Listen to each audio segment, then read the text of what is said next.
You can know something, but then you have to do it, actually. And there's often a gap between that.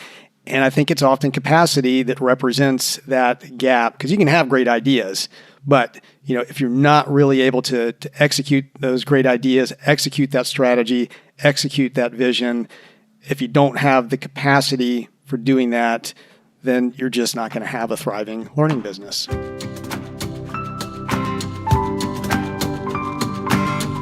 I'm Jeff Cobb. I'm Celisa Steele, and this is the Leading Learning Podcast. Welcome to episode 285, the final episode in our 7-part series on the Learning Business MBA.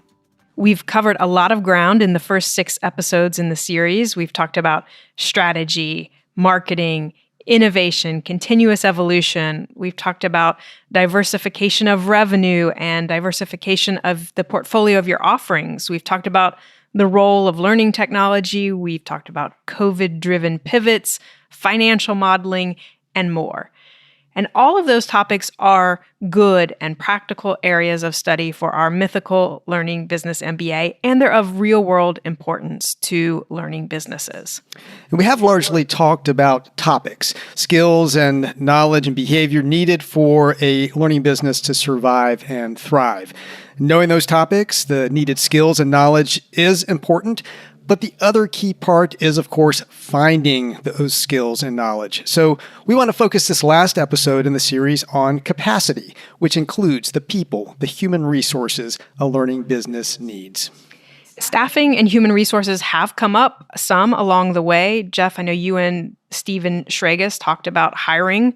I talked with Mary Byers about her personal learning roadmap and using that with staff to focus their ongoing development.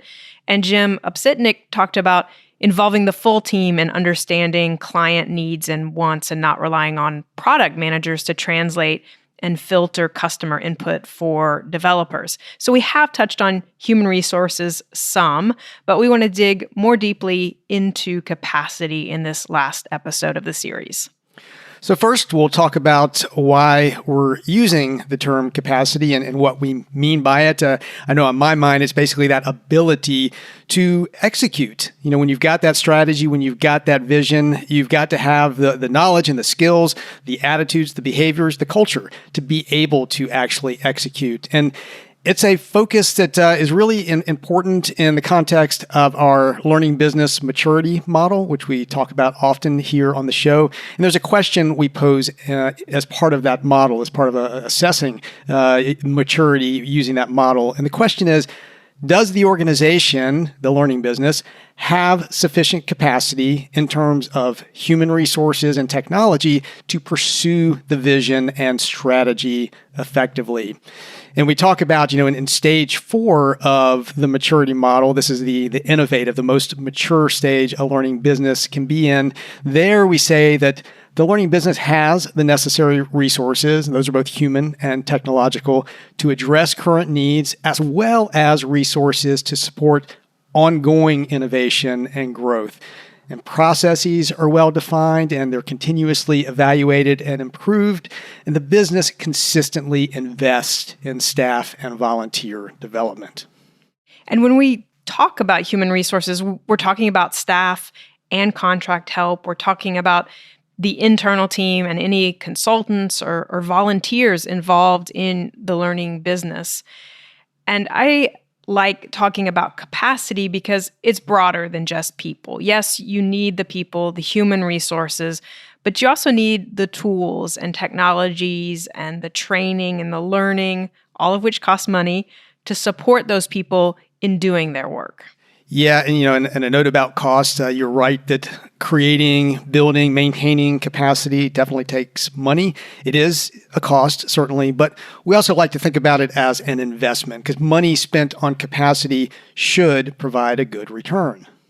And, I think that it's always important to invest in your people, invest in building and maintaining capacity, but I think maybe it's especially important in the current moment. I mean, we're experiencing what's being called the Great Resignation, where you have everybody, or not everybody, but a lot of people leaving their jobs. And so I think that part of what a learning business can do to attract and retain good talent is by making sure that they're continually investing in those people once they have them, and making sure to do that continuously, ongoing, to not do it in a haphazard way, to really focus on it and give it the dedicated time and money that it needs. If you're looking for a technology partner to help you grow your capacity, check out our sponsor for this series. The COVID-19 pandemic catalyzed the merging of events and education for organizations across the globe. Organizations have realized that synergizing their education and event strategies produces immeasurable benefits, but they need a technology solution that facilitates that merge. Cadmium is focused on providing a full suite of technology solutions, enabling organizations to meet the changing environment head-on. From a host of event technologies to integrated learning management and content creation tools, Cadmium offers everything an organization needs to generate revenue and drive engagement. Learn more and request a demo to see how Cadmium can help your learning business at gocadmium.com. We're grateful to Cadmium for sponsoring this series. Please visit gocadmium.com to learn more. Now, you could make the argument that we were illogical or somewhat misguided, I guess, in giving more airtime to those topics of the Learning Business MBA before we talked about team. And what I have in mind here is the idea that Jim Collins, a great thinker in innovation and strategy, best-selling, mega-selling author of Good to Great, he had the concept of getting the right people on the bus. And he framed this as first who and then what. And we've been talking quite a bit about the what. Now we're coming around to that who, but Collins might have said we should have been talking about that in the first place. And, the way he looks at it is that those who build great organizations make sure they have the right people on the bus and the right people in the key seats on the bus before they figure out where they're going to drive that bus. So they always think first about who, and then they think about what. And when you're facing, chaos and uncertainty, and certainly there's plenty of that to go around right now, you can't possibly predict what's coming around the corner. So your best strategy is to have that whole busload of people who can adapt and perform brilliantly no matter what comes next. Basically, great vision without great people is irrelevant. And I'm basically paraphrasing, quoting loosely from Collins and saying all of this. Now, if your learning business is new, if you're a startup, that concept of first who, then what could be really helpful. For an established learning business, it's maybe a little bit trickier, unless you're planning to clean house and fire and rehire, which probably isn't the case. For established learning businesses, I think what's more helpful is to talk to everyone on the bus to make sure you understand their skills gaps, their desires, and their mindset.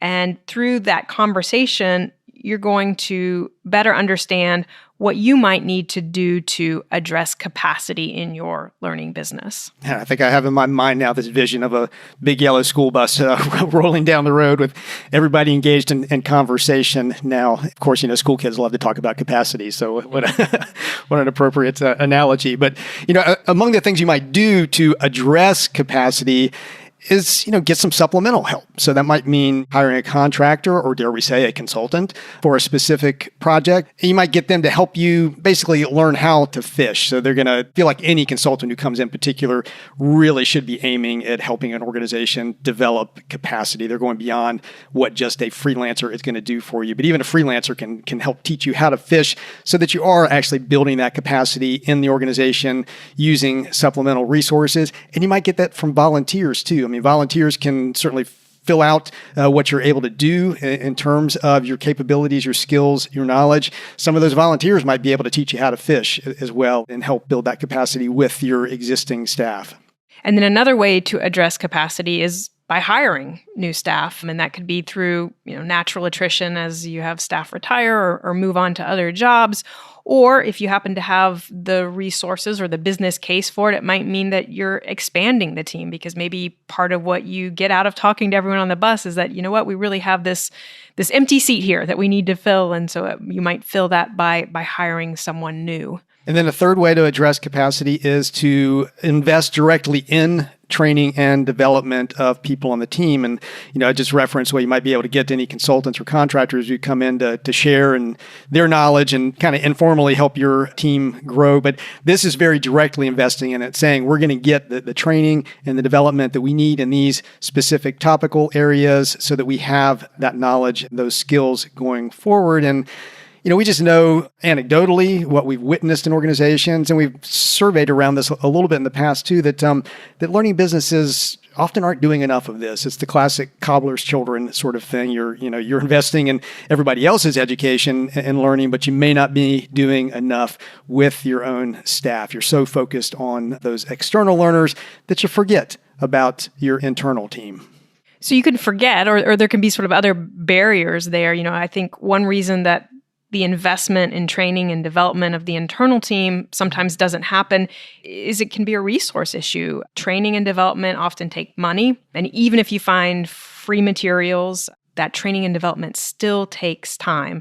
So time or money, or time and money, can be a barrier to really delivering that internal training and development to your team. Definitely. And it can also be an issue of finding the right content. This whole idea of the Learning Business MBA came up because Josh Goldman, who's our director of consulting now, but back in the day was director of education at a learning business, at an association. And, he saw a need for something that just didn't exist. He wanted to be able to give this kind of education or share this kind of learning with colleagues, with peers across other associations who were in a similar field as his, and it wasn't there. So, we had developed some initial content years ago to kind of address that need that Josh had surfaced, but now we're bringing it back with this series. And of course, as part of what we're trying to do with the podcast in general, the reason we tackle the topics we tackle, talk to the people we talk to, is because we're trying to provide that content that's relevant to a learning business. We do that through the podcast. We do that through posts on the leading learning site. In fact, if you go to the site, you'll see on the homepage, if you scroll down, there's the informal learning business curriculum, where we basically kind of put together different episodes of the podcast and other resources and categorize them really according to the maturity model so that you can go through them individually, or even better, and we always encourage this, do it as a team. Get a study group together within your organization and use that content that is out there. But, like we said, oftentimes the content isn't out there for the very specific things that you might need for your particular learning business. And that can obviously be a barrier to the types of internal training and development we're talking about happening. And then a third barrier is culture. In order to make sure that you're investing in developing your team, it comes down to having a learning culture. A learning culture is one that clearly values and prioritizes learning, and it rewards the people on the team who pursue learning. And then because of that learning that's happening, that means the organization is able to change and adapt and evolve as circumstances change and as circumstances perhaps dictate some change. I think learning culture is an asset in any organization, but for a learning business, it's just that much more relevant. It's about walking the walk along with talking the talk. Yeah, and for learning businesses, the culture is not confined to that single organization, but it extends out into the broader community, field, or industry that the learning business serves. Because really you're trying to raise capacity, not just in your learning business, but across that field, industry, that community that you're serving. And as a prerequisite to supporting the broader culture, the business obviously should have that strong internal learning culture, both because it produces those returns for the organization, but because it is that model for the broader community, the broader field, the broader industry. You're modeling the desired outcomes is really crucial. And it's difficult to model, what you haven't fully appreciated and integrated into your own practices as part of your organizational culture. So we bring up these three common barriers: the lack of resources, i.e. time and or money, the inability to find the, quote, right content, and the absence of a learning culture, because you really have to address all three in order to build capacity. You have to have and allocate sufficient time and money. You have to identify appropriate materials and opportunities that are going to help build the skills and knowledge and behaviors that your team needs. And you have to have the learning culture. Without a learning culture, it's too easy to scrimp on the time and the money allocated, or to give up when looking for appropriate materials and opportunities and they aren't something you can find readily. But I think really the most detrimental impact of not having a learning culture is that without that learning culture, even if individual team members are learning and developing, they won't be able to use what they're learning to full effect. I mean, they may be learning and growing individually, but in context, in the learning business itself, they're not going to be able to express it fully, use it fully. Yeah, definitely. For me, this is really, where the proverbial rubber hits the road. I think, to reference another sort of classic in this kind of business literature world, the knowing doing gap, which I think was Jeffrey Pfeffer. I may be misattributing there, but big seller in this difference between you can know something, but then you have to do it actually. And there's often a gap between that. And I think it's often capacity that represents that gap, because you can have great ideas, but if you're not really able to execute those great ideas, execute that strategy, execute that vision, if you don't have the capacity for doing that, then you're just not going to have a thriving learning business.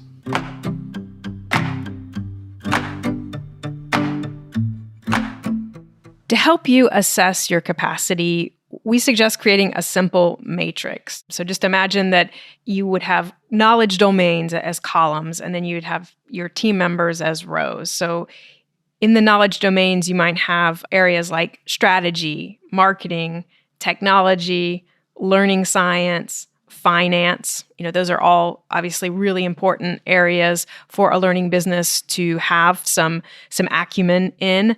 Depending on where you are as a learning business, you might want to get more granular or add a different domain. You might add product development, which is an aspect of marketing, but you might want to call it out separately, or you might want to call out data analytics, or be more specific about the kind of technology, skills, and knowledge that you're needed. Software for course development is very different than software that, is going to allow learners to discover courses and launch and track their progress. So that's just an idea in terms of some of the domains and what you might be thinking of. But again, you want to tailor it to your specific learning business and what is most important to you. Yeah, and I think it's just really important to get it down, because just that process of thinking through, okay, what are those categories for us? Where do we really need to be focusing? We've got the learning business maturity model and the domains defined there, but you may decide that there are additional domains or subdomains that you really want to be focusing on or need to be focusing on as a learning business, and getting those laid out, and then getting those people who are on the bus laid out, so you're in a position where you can analyze it, and based on your conversations with those people on the bus that we've been talking about, that you're really able to assess and then document where you are, where your strengths are, where your gaps are, and figuring out a plan for shoring up those gaps. I know it's common to say, well, we should all be playing to our strengths, which is great for individuals, to figure that out. But as an organization, you've got to figure out where those weaknesses, where those gaps are, because something does have to happen with those, whether you're going to train people, whether you're going to hire more people, whether you're going to bring in those outside contractors and consultants. You've really got to assess that current situation, by doing that, concrete ideas for where and then how you're actually going to get better.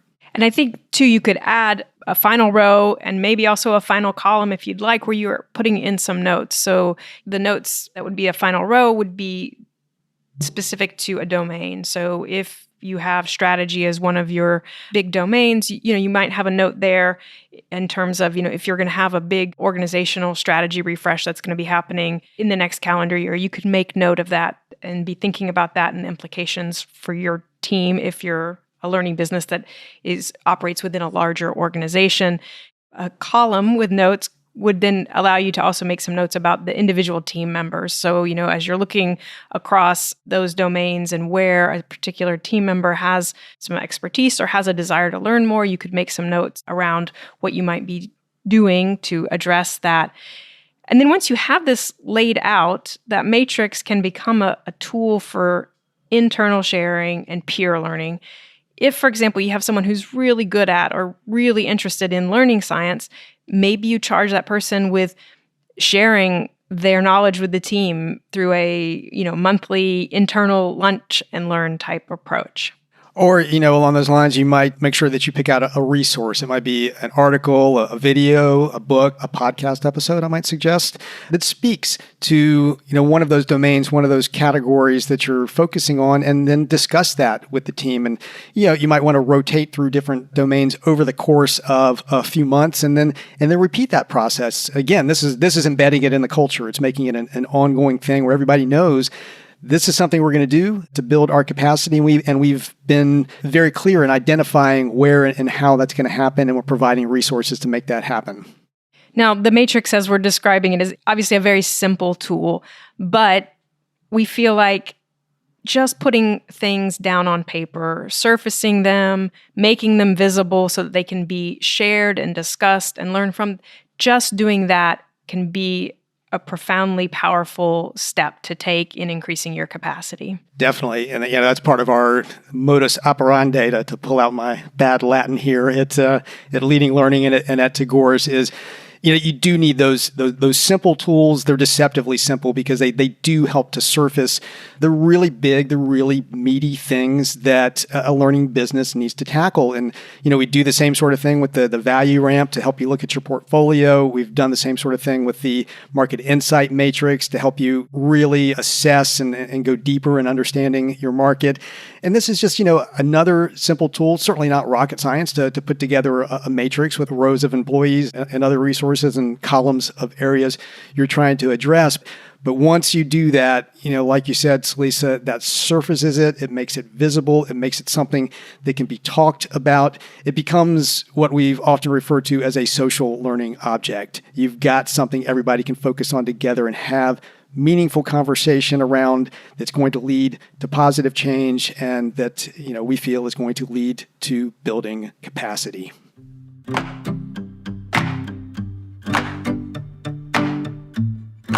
In episode 284, we talked about financial modeling. And in that episode, we talked about financials at both the product level and in terms of looking at your overall learning portfolio.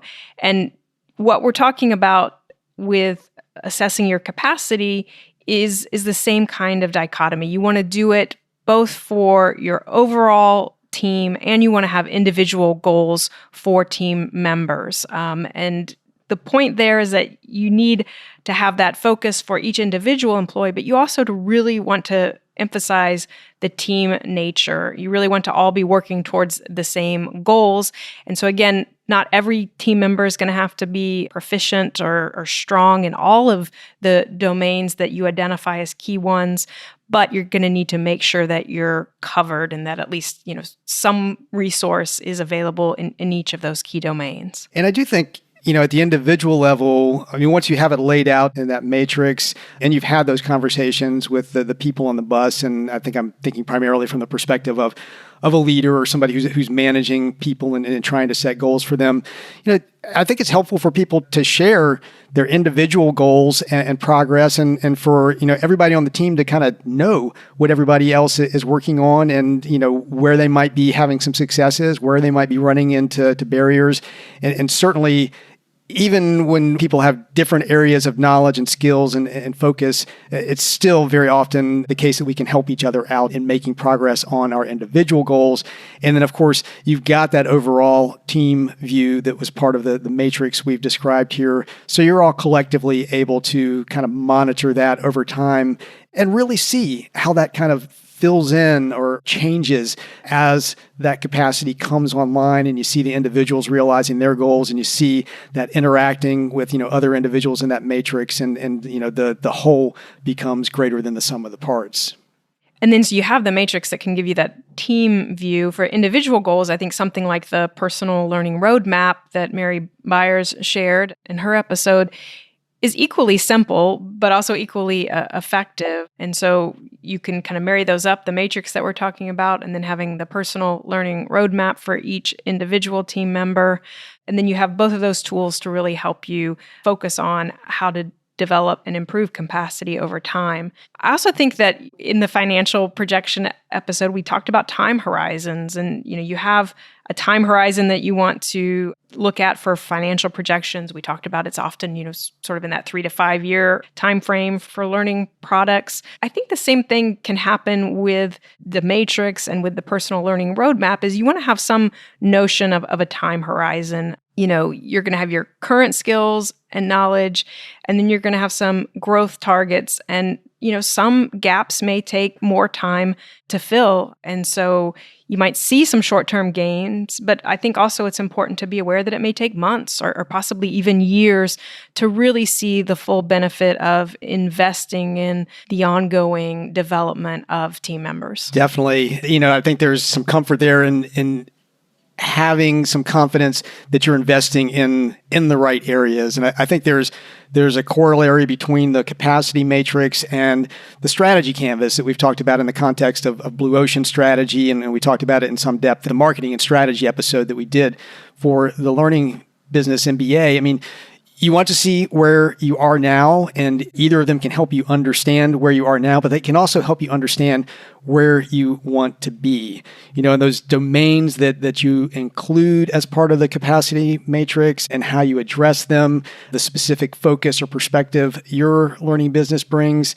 As you're paying attention to those, you're going to see that potential in there to differentiate, to become unique, obviously to strengthen overall. But, as you're trying to determine those areas to focus on in the capacity matrix, to be thinking about that strategically, maybe even be thinking back to those areas that you might have outlined on the strategy canvas, be thinking back to what you've laid out on your value ramp. Where is it you're really trying to excel and differentiate as an organization, and how is the way in which you're building capacity mapping to that and ensuring that you really realize that potential to differentiate and to become unique as a learning business. Well, I really like what you were saying there, Jeff, because I do think it's important to approach capacity building strategically, because I do think that a learning business's capacity can be a strategic advantage. It's hard for someone else to copy your team and all the capacity that you bring to bear on any projects. I mean, even if a competitor were to poach a person or two from your team, this is a case where the sum is hopefully greater than the parts. I mean, if you're really acting as a team, as a cohesive unit, unified by common goals, then your capacity really is bringing a strategic advantage.